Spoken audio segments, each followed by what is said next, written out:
ஏங்க போலீஸ் பண்ற அராஜகத்தை மக்கள் தெரிஞ்சுக்கிட்டோம் சார். தடுக்காதீங்க சார். என்ன தடுக்கலனா அது என்னன்னு கேட்றோம். 2 நிமிஷம் வாங்க. நீங்க பைக் கொடுங்க. என்கிட்ட பேசுறதுக்கு ஒண்ணும் இல்ல. நீங்க பைக் கொடுங்க. நான் பிரஸ்ல பேசுறேன். நீங்க சொல்லுங்க போலீஸ் என்ன அராஜகம் பண்ணுன்னு தெரியுன்ற நாட்டுக்கு. டிஸ்டர்ப் பண்ணாதீங்க. இருங்க. நீங்க இருங்க.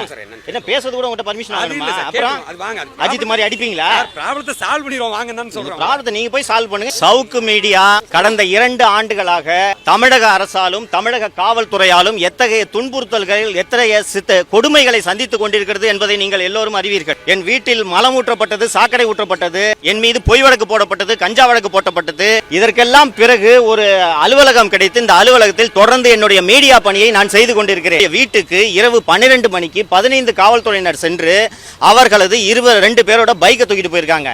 ஒரு நகையை திருடி விட்டால் என்ற குற்றச்சாட்டுக்காக ஒருவனை அடிச்சே கொள்றீங்க.